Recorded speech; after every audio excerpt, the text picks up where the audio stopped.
அனைவருக்குமே பவித்ராவை ரொம்ப பிடித்து விட்டது. ஆனால் பவித்ரா வந்த யாரையும் பிடிக்கவில்லை என்று கூறினார். இன்று ஒருவர் உன்னை பார்க்க மாப்பிள்ளை ஒருவர் வருவதாக அவர்கள் தந்தை கூறினார். வந்தவனை பவித்ராவுக்கு மிகவும் பிடித்து விட்டது. அவள் எதிர்பார்ப்பதைப் போல நல்ல கலராகவும் டைட்டாகவும் நல்ல வேளையிலும் இருந்தான். அவன் பெயர் சிவா. இருவருக்கும் அந்த மாத கடைசி நாளை திருமணம் செய்ய இரு வீட்டார்களும் முடிவு செய்தனர். பவித்ராவிற்கும் மிக்க மகிழ்ச்சி. பவித்ரா மொபைல் நம்பரை சிவா வாங்கிக் கொண்டு கிளம்பினான். இருவரும் ஒரு மாதத்திற்குள் நல்ல காதலை வெளிப்படுத்தி காதலர்களாக மாறினார்கள். பவித்ராவின் பேச்சுகளும் சிவா பேச அவளும் அவருடைய ஆசை அனைத்தையும் வெளிப்படுத்தினாள். இவ்வாறு இருவரும் கல்யாணத்திற்கு தேவையான அனைத்து பொருட்களையும் துணிமணிகளையும் வாங்கி குவித்தனர். இருவருக்கும் திருமணம் எங்கே வைப்பது என நினைத்து கொண்டிருக்கும் பொழுது ஊட்டியில் சிவாவின் சித்தப்பா வீடு இருப்பதால் அங்கு வைத்து கொள்ளலாம் என முடிவு எடுத்தனர். இதில் பவித்ராவுக்கு ரொம்பவும் சந்தோஷம். ஊட்டியில் திருமணம் முடிந்தவுடன் ஹனிமூன் சென்று விடலாம் என சிவாவிடம் ஆசைகளை கூறினார். சிவாவும் அவளின் ஆசைகளை தூண்டும் வகையில் அவனின் வார்த்தைகளில் அவளை மூழ்கடித்தான். அவள் அவனிடம் இப்பொழுதே என்னை உனக்கு கொடுத்து விடுகிறேன் என்று கூறும் வழியில் அவளிடம் தன்னை தினமும் இணைக்கும் வகையில் இருவரும் பேசினார்கள். திருமணத்திற்கு முதல் நாள் பவித்ராவிடம் நகைகளை கொடுத்து விட்டு வரும் பொழுது ஆசையாக வரும் முத்தத்தை கேட்டாள். அவளோ இந்த 24 வருடம் வைத்திருந்த என் உடல் முழுவதும் உனக்குத்தான். நாளை இரவு என்னை உன் இஷ்டம் போல என்ன வேணாலும் பண்ணிக்க என்று கூறிவிட்டு கண்ணடித்தாள். அவனும் அங்கிருந்து நாளை எப்பொழுது வரும் என கிளம்பினான். காலையில் 9 மணிக்கு இருவருக்கும் திருமணம் முடிந்தது. இருவரும் ரொம்ப சந்தோஷத்தில் இருந்தனர். விதவிதமான வகையில் போட்டோக்களும் எடுத்து கொண்டார். வீட்டில் உள்ள அனைவருக்கும் இன்னைக்கு இந்த மகிழ்ச்சி. சொந்தக்காரர்கள் அனைவரும் பந்தியில் சாப்பிட்டுவிட்டு ஊட்டியில் சுற்றி பார்க்கலாம் என கிளம்பி விட்டார்கள். உங்க மண்டபத்தில் பவித்ரா சிவா வீட்டார்கள் மட்டும் இருந்தார்கள். பிறகு மாலை 4 மணிக்கு மேல் அனைவரும் வீட்டிற்கு கிளம்பி பாலும் பழம் அனைத்து சடங்குகளையும் முடித்துவிட்டு பக்கத்தில் ஒரு கோயிலுக்கு நின்று வந்தார்கள் அனைவரும்.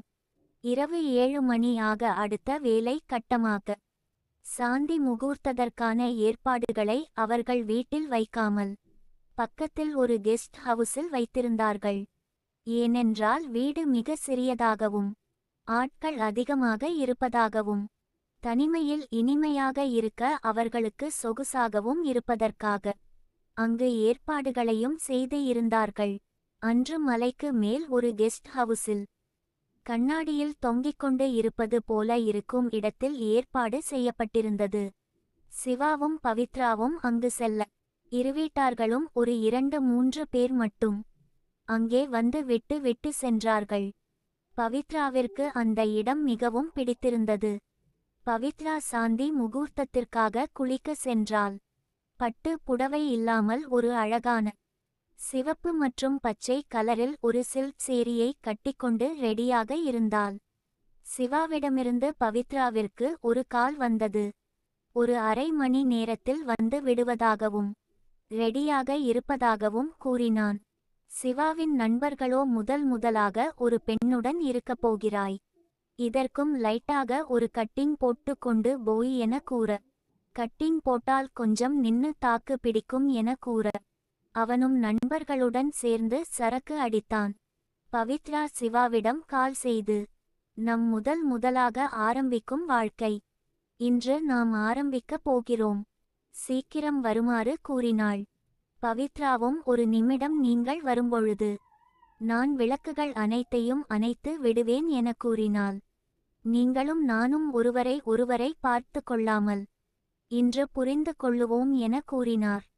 அவனும் சரி என்று கூற அவன் வருகைக்காக காத்திருந்தாள். சிறிது நேரத்தில் கதவு தட்டும் சத்தம் கேட்க இவளும் ஆசையாக கதவை நோக்கி செல்ல தன் கண்களையும் கட்டிக்கொண்டு சென்றாள். உள்ளே வந்தவுடன் அவனுக்கும் கண்களில் துணியை வைத்து கட்டிக்கொண்டு அவள் காத்திருந்த கட்டில் பக்கம் சென்றாள். பவித்ராவே அவனிடம் நான் தான் பட்டு புடவையை மாற்றிவிட்டு உங்களுக்காக சிம்பிளாக சேலையை மாற்றி வைத்தேன்.